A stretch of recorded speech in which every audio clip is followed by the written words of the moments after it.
Alright y'all, we back with another video, and in today's video we got a reaction video. And I ain't gonna do too much talking, we just gonna get straight into it. It's the moment he realizes the police finds his wife's body. I've been watching a lot of these and I've been fucking with them, so I just been thinking, why not? Let's react to one. Let's just get into the video. Oh shit. Yeah, it looks like there's a rope. She was hanging? What the fuck? It's literally like she vanished, and it's just not her anymore. This is 50-year-old Matthew Moore. Weird ass way to spell Matthew. No cap, that's a weird ass way to spell Matthew. Police have just arrived at his home after he reported his wife, Emily Noble, missing. I have a gut feeling right here. It's when my son died. Same thing. It's great fucking weird. It's awful. A year earlier, Emily's and Matthew's son went missing, only to be found dead in a forest near their home. Let me find out the dad did the son too. These niggas is crazy in this world. Emily's ex-husband also died by self-inflicted means. And just 4 months after this body cam footage, Emily's body was found in the exact same way as their son. Most disturbing was that when Matthew first reported Emily missing, he somehow knew, down to every detail, how she would be found months later, leading detectives to suspect him of murder. But Matthew was smart. You killed her. No, I didn't, sir. Bullshit. Didn't. I murdered her and you threw her out. That nigga leaned forward like the meme. He leaned forward like the meme.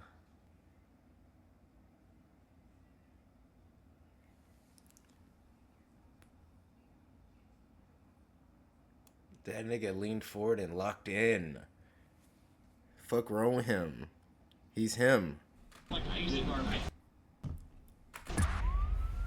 That nigga leaned forward and locked in. He said, no, I didn't kill her. On a Monday afternoon, Westerville police receive a call from a concerned husband reporting his wife missing. This left police immediately worried, as just a year earlier, he reported his son missing, who would turn up dead. When they arrive and start speaking with the man, something about him immediately feels off. Hey, how you doing? My wife's missing. Matt Moore. No, Officer Hollis. My wife. She's uncharacteristically missing. Okay. So I have her wallet's here. She carries a wallet, her ID's in there. There's some money. Her phone's here. Car's in the garage. I've been up since 10, probably. 10 a.m. today? Probably. Guessing. When I got up this morning, all I did was look on my phone, find my phone, and it said she was here. I just figured she was in the other room. Eventually I got up, I walked around. She wasn't here. She forages, she goes for walks, and she picks wild edibles. That's kind of her hobby. She goes around here. Wild edibles. What is that? Like tree? I'm confused on what a wild edible is, or what it may be. It's a really short walk, it's 15 minutes the most.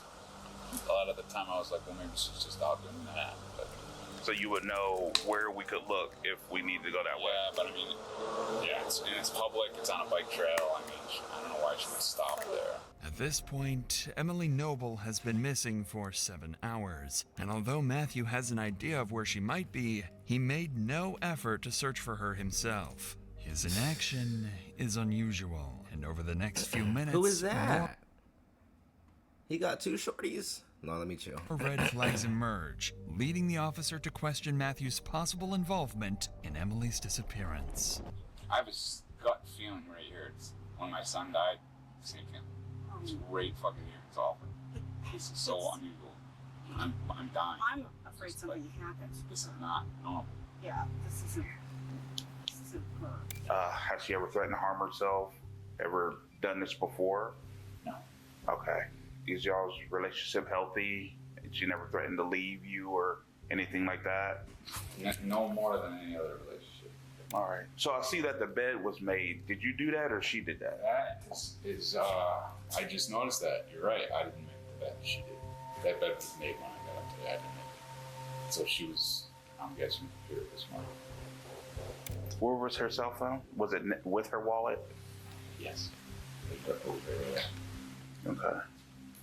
I'm gonna go talk to my supervisor real quick. He's gonna help start circulating the area you told me about. Just give me just a second, and I also want to contact St. Anne's and see maybe if she's over there. Okay? Give me just a second, sir. Thank you. And the things I find very interesting about these videos is the fact that these people be killing their families and they call the police. And I understand why they're doing that. They're trying to make themselves not a suspect. But these niggas don't even be having their lies in order. They don't be having their lies in order. They don't be having a fucking plan. Like, I seen another video, a little nigga killed his grandma with his mom and roommate, and the mom was the daughter-in-law, and the mom was thinking she killed, because just like this, the mom's husband died a few months earlier from a Russian roulette game or some shit, so the grandma thought the mom did it, so she evicted her from the house, and then they killed her, the grandson, the mom, and the daughter-in-law, and the roommate. They killed the grandma and then tried to burn the body, and then, I don't know, these niggas are just crazy. Matthew is already expressing concerns that something bad might have happened to Emily. He 'Cause he compares did it to it. the feeling he had a year earlier, when his son Joey tragically died by self-inflicted means. Joey my was fault, found Joey. in a local park near their home in Westerville. The officer finds it strange that Matthew is making this connection so quickly, with Emily missing less than a day. Inside the house, Emily's bed is made, suggesting she left the house after waking up. She also left her phone by the bedstand, which seemed unusual. The officer heads out to speak with neighbors, hoping for any leads on Emily's whereabouts. When he returns with encouraging news from a neighbor down the street, Matthew responds with something oddly specific and deeply troubling.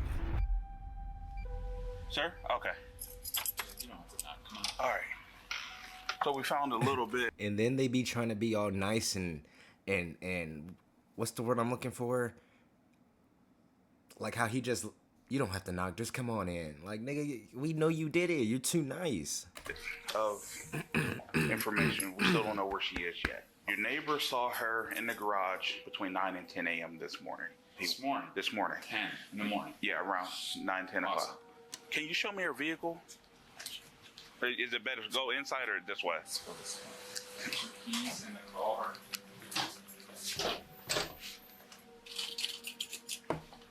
All right, sir. Keys are in the car. I had the worst case scenario in my head. Maybe she did something to herself. So I just started Do you have looking any around. reason why? That's what I'm. You know what I mean? I would hate to even think about something. Okay, like that. okay. I mean, it's literally like she vanished, and it's just not her, man. Let me show you one thing. And Okay. Just because I'm crazy. No, show me. This thing here doesn't belong here. What do you mean it doesn't belong here? Doesn't belong. That's where it belongs. Right there. I just noticed it. I took it and put it there. Now, can she reach that? Because she's very short. I don't know. I would hate to think. I don't know, man. It's just weird that it's here. A neighbor reported seeing Emily in the garage earlier that day, which should have reassured Matthew, but instead, he points out a misplaced power cable. It seems odd and irrelevant at first, but when seen through the lens of staging a self-inflicted death, it takes on a different meaning. He could She was kind of a baddie though, like, you feel me?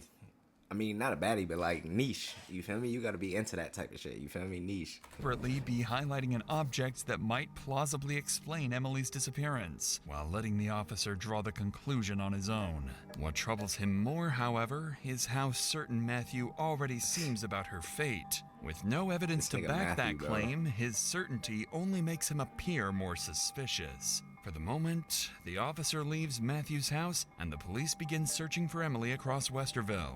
What they don't realize is that she's been right under their noses all along.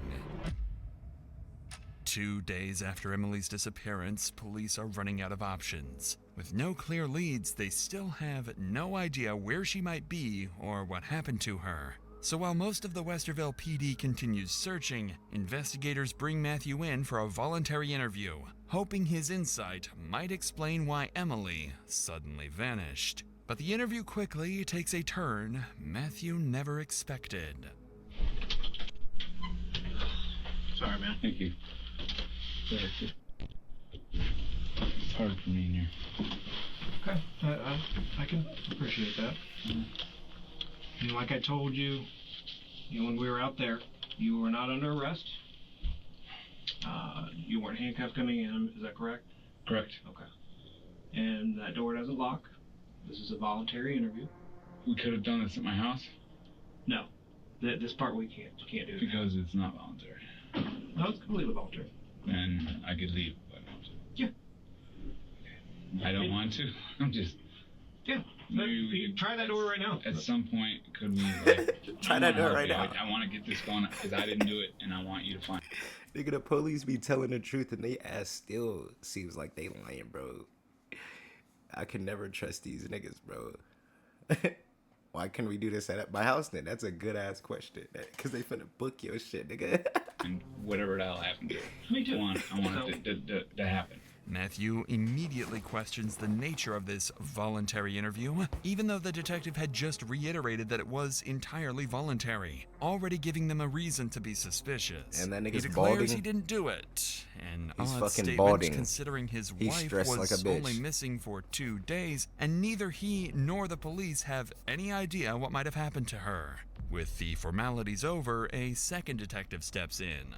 For Matthew, the questioning is about to get much tougher, and it wasn't long before he started contradicting himself. Does she always have her phone with her? She always has her phone with her, and the only time she doesn't, and I'd said this when the first guy that came over, she goes out for these forage things, and she does this route, and he was like, does she ever go out at night, by herself? And I'm like, no, but she does. Between 11 and 3, what were you doing? the fuck? Were you just laying there on the couch? 11 in the morning till 3 in the afternoon, it was lying in my son's room. Okay. Yeah. And It was- you didn't notice she was gone? Or? Yeah, absolutely. Her sister made a group text. It was at 3:45. Mm-hmm. She says she responded to it. At 3:45 p.m. on Monday. Yes. Let me think. I'm getting this screwed up. No, it was 8:45 in the morning. That's what it was. It was 8. So while I'm sleeping, She sent a group text at 8:45 that morning. to her and I, and from that you can tell whether That's someone damn near an 8-hour used it. difference. And she said that we both viewed it at some point. So to me, she was there at 8:45. Emily was there. And the guy across the street, John, said that he saw her at 10 or 10:30 or No, whatever. that's incorrect. John has since backtracked. Okay. All right. So that makes it look bad for me. I Well, guess. it just makes it gray. It just, not to just. We're not going to put. You all guys the- want to look at any of my body? You want to look at anything at all?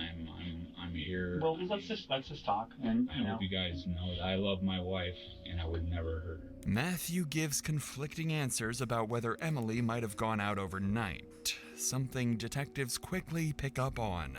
But when they later reviewed bodycam footage from 2 days earlier, they noticed a flashlight sitting on top of the box where the misplaced power cable had been. This suggested one of two things. Either Matthew was being completely honest, or he had been extremely meticulous in his involvement with her disappearance. He claims Emily was still at the house around 8:45 a.m., pointing to a text she viewed from her sister and citing a neighbor who claimed to have seen her at that time. But that neighbor had already retracted his statement, admitting that he may have been mistaken about the day, stripping away one of the only details backing up Matthew's story. And it's here that he begins making disturbingly specific assumptions about what might have happened to Emily. You guys got married 2 years ago? We got married August 28, 2018. Gotcha. Easy one to remember, right? 8/28/18. And I had a son.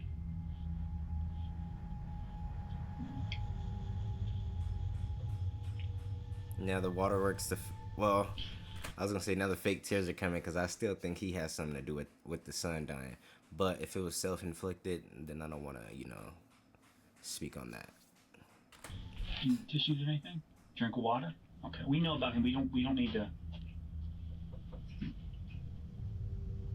They look choke. It's horrible. Oh, schizophrenia is the worst thing that happened to me.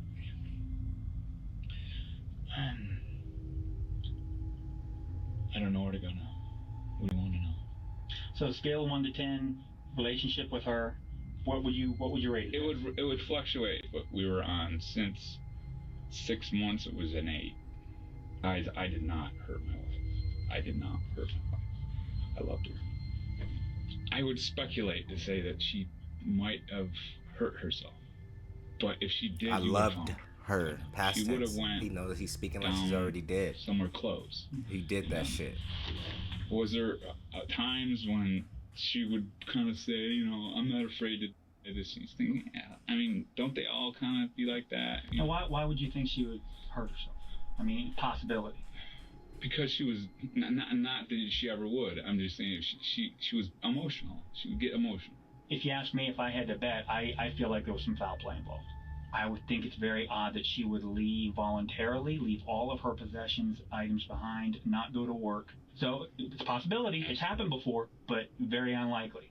Or is she involuntarily missing? So my question is, what happened to her? We know that you were the last person to see her. That's what we know. Definitively. Is there anything I can do to make it so you guys don't think that? Is there a polygraph test? Is there anything you need? Matthew speaks about Emily in the past tense. What the fuck did I just say? What the fuck did I just say? That nigga tweaking. Niggas think they so smart, but they dumb as fuck. Like, nigga, you know she dead, and the police don't even know she dead yet. Thing detectives quickly take note of. He also suggests she may have been contemplating self-harm, yet police had confirmed through interviews with friends and family that she had no history of mental health issues and wasn't taking any medication. Even so, Matthew insists he isn't involved in her disappearance and even offers to take a polygraph to prove his innocence. That chance would come soon enough, but instead of clearing his name, it does the exact opposite. That boy dumb as a bitch. For now, detectives decide to confront Matthew with what they believe might have happened to Emily, and that theory immediately casts him as the prime suspect. Was Emily in the rough? She like, was it rough? I mean...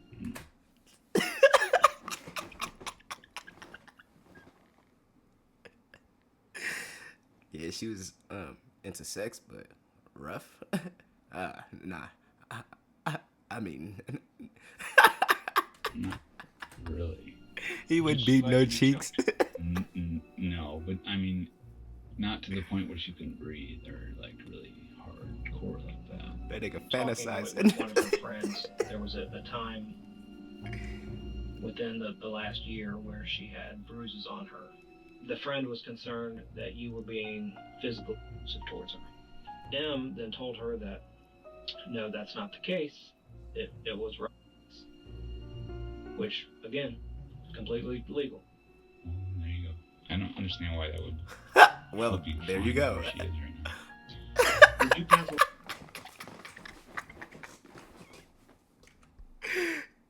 Nigga said I don't understand why that would tell you where she is right now. Nigga, they know where she is. Nigga, they know you killed her. Nigga, that's why they asking them questions. Like, why you asking all them questions? That's what that nigga's thinking right now. Understand why that would help you find where she is right now. Would you pass a lie detector test? Absolutely. Let's do it. You do it?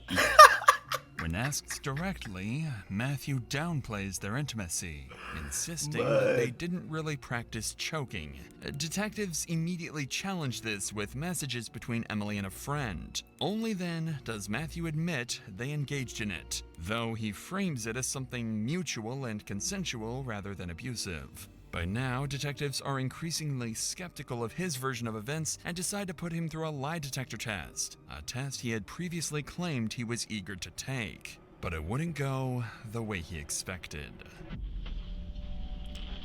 Them shits are inconclusive though, right? I can tell the truth on one and it can still come negative, right? Like those are not really 100% accurate to my knowledge. Y'all let me know in the comments if I'm wrong. All right, Matthew. Yes, sir. As I said, there are no tricks. I have not lied to you since I first went up to your house yesterday. I'm not going to start now. Now, when I ask you the questions, I just want you to answer yes or no. Is your name Matthew Moore? Yes. Are the lights on in this room? Yes. Do you know where Emily is? No. Is this the month of May? Yes. Nigga, that pause told it all. The pause told it all. Did you kill Emily? No. Are we in the city of Westerville? Yes. How do you think it went? Did you comfy with it? Yeah. Does it make sense and everything like that? I said maybe no. Something that was a little No. awkward. Okay. The CVSA test has now concluded, and detectives escort Matthew out of the room so they can assess it. And almost immediately, it's clear something about his answers doesn't add up. If I was that nigga, I would have gotten in the car and left immediately. That's what I don't understand. Like if niggas know they about to get caught and don't run, like I would be running. Like the only thing I need is bread. I don't need no clothes. I don't need my PS5. I don't need none of that shit, nigga. I'm finna get in the whip and I'm finna get on. All I need is bread, and if I don't got bread, all I need is the burner. Cause we gonna figure it out. Number 4, does she know where she is? Yeah, that's definitely. You said 4 and 7? The CVSA test flags signs of deception in Matthew's responses, particularly when asked about Emily's whereabouts. While not definitive proof, investigators consider the results significant enough to guide their next steps. With this in mind, they bring Matthew back into the room, and this time, their questioning takes on a far more confrontational tone, reflecting how strongly they now suspect his involvement in Emily's disappearance actually was. How do you think you did? Good. I mean, You did not do good. This one that you picked out? how can this be? I'm just pointing it to you. Do you want me to take another test? Do you want me to do it again? No. I mean, I am just extremely nervous. What do you think happened to Emily? She would say that if she was going to do it, she would do it where she would be easily found, and she wouldn't want to cause any problem. Nigga, what Since the she fuck are hasn't you been talking? Easily found. Is it plausible that she didn't kill herself? I don't know what to tell you. I wish there was something I could tell you. I love my wife. I want my wife to come home. She's what? Realistically, she's dead. She's not going to float out of the clouds. You found her body. No. This is very odd. Now I'm suspicious of what's going on now. What am I doing? Is this still a consensual thing? Yes, absolutely. Can I leave? Yes. You can do whatever you want. I have to leave. And you understand how this looks. I didn't do anything. You understand how this looks. Matt, can I ask you one question? Then they got to lock in again. You can word it how you want, but her text messages about your relationship and your marriage were bad. I guess I'm really super positive, and you know what I mean. Try to focus on. Bullshit, though, man. Okay, then I don't really. If someone asks you a question, you still answer it honestly. Especially in a very important situation like this. Any human being. I answered it wrong. Because you're not trying to find your wife right now. Yes, I am. Don't lie to the cops. Any inconsistency. Fuck 12. Any inconsistency. You lied. I didn't lie. You didn't lie to Officer Hollis. You didn't lie to us I haven't lied to anybody. If I said something, I misrepresented something. I wasn't an intentional misrepresentation is a f***ing lie. I didn't. That is a lie. There's truth or lies. That's all there is. There's no misrepresentation, misunderstanding. That's bullshit. You f***ing killed her. No, I didn't, sir. Bull. I didn't. You killed her, and it was an accident. And That shit is funny. This nigga just he I didn't kill her. He finna kill that nigga if he don't be careful. we need to get this resolved It today. didn't happen. It didn't happen. It did happen. I would tell you. She's dead. Where is she? What are you talking about? That's why People are saying have seen her. People are full of shit. Her phone says you're full of shit. I'm done. I have to go. That thing's full. You understand how this looks, though, to everyone. You guys, Yes. I didn't do anything to my wife. Trust me. You murdered her and you threw her out like a piece of garbage. I didn't. Well, then tell me where she is. I don't know. Fix it right now. I didn't. I don't know why this is Is happening. this your feet? That's fine. Okay. Can I get my phone back? No. No. No, can I cover that?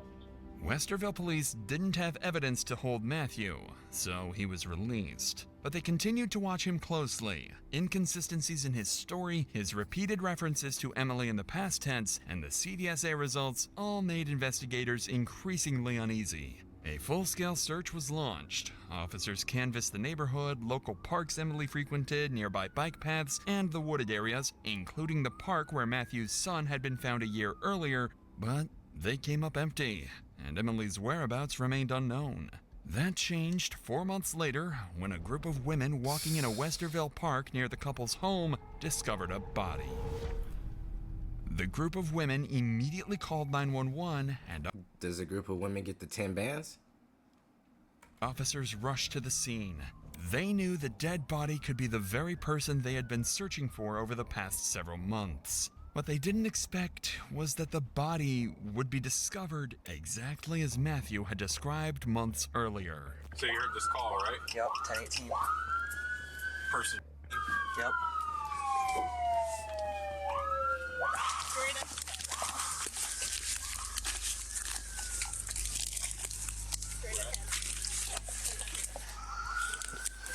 All right, back out.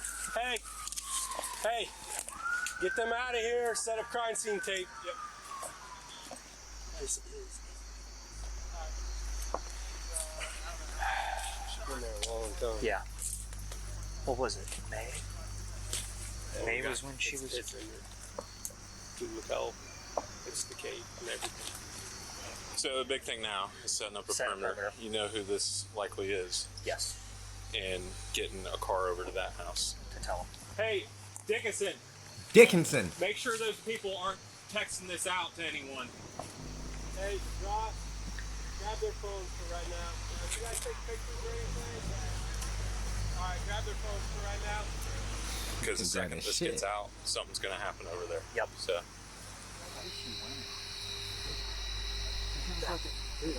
That's a computer cord. That's a USB. That's a USB. That's a computer cord. You can see right there. Yep. What is she wearing? Looks like some kind of like a nightgown. And why? Exactly. Oh, well, what is that? What is that? That's the top of it. That's a water bottle. Water bottle, maybe? That's a water bottle. Police find a woman dead, almost as if she was intentionally laid out under the base of a tree. One arm rested by her side near a black water bottle containing a peach-colored alcoholic beverage. Nearby lay a wedding band and an engagement ring. Somehow, officers had missed the dead body despite searching for Emily extensively over the past 4 months. The coroner's examination confirmed that the body was indeed Emily. Astonishingly, Matthew had predicted almost every single detail of how she would be discovered. Close to home, by apparent self-inflicted means, and even using a cord similar to the one he had mentioned months earlier. By this point, the eerie accuracy of Matthew's statements had become too much for the Westerville police to ignore. The next morning, he was indicted on 2 counts of murder and 1 count of felonious assault in connection with Emily Noble's death. Officers went to his house to take him into custody. What they didn't know yet was that Matthew wouldn't remain in custody for long. Hands over your feet! You see him good? His elbow, I can see him good. Use your left hand and unlock the door. Only your left hand. Nigga, they Put got your what hands the back fuck? on your head. What do they have pointed in that nigga face? That shit look like See him good? His elbow, I can see him good. a motherfucking grenade Use your launcher. left hand What the and unlock the door. Only your left hand. Nigga, you trying to obliterate that nigga close range? Put your hands back on your head. Do not move. Yes, sir. Keep your hands right where they're at, all right? Coming off. You got anything on you at all? No. All right, step straight out here. We're going to work. Come on. Good, guys. All right, we're going to walk over here towards the grass, all right? Pull them together like a friend. Matthew was taken into custody in June and remained in jail until his trial the following August. During that time, investigators built their case, convinced he murdered his wife, 52-year-old Emily Noble, and staged her death to look self-inflicted. Prosecutors pointed to his behavior after she went missing, like not joining volunteer searches, as evidence he knew she was already dead. They also stressed his past tense references to Emily in interviews and the CVSA tests that suggested deception, though those results were not admitted in court. The defense countered that the case was built on speculation. There were no eyewitnesses, no DNA linking Moore to the scene, and self-inflicted death was a real possibility. Emily's first husband had died the same way, and Moore's teenage son had also taken his own life the year earlier. They also pointed out investigative errors, mishandled evidence, and Moore's cooperation with police. Expert testimony proved conflicting. A forensic anthropologist noted fractures consistent with strangulation or a staged scene, while the coroner ruled the death a homicide. But defense experts showed the branch and USB cord could have supported a self-inflicted death, arguing the injuries were not definitive. In closing arguments, prosecutors emphasized circumstantial evidence and timeline issues, while the defense urged jurors to focus on reasonable doubt. After less than 3 hours of deliberation, the jury acquitted Matthew Moore on all counts. He broke down in tears as the verdict was read, and the judge reminded the court that convicting the wrong person would never serve true justice.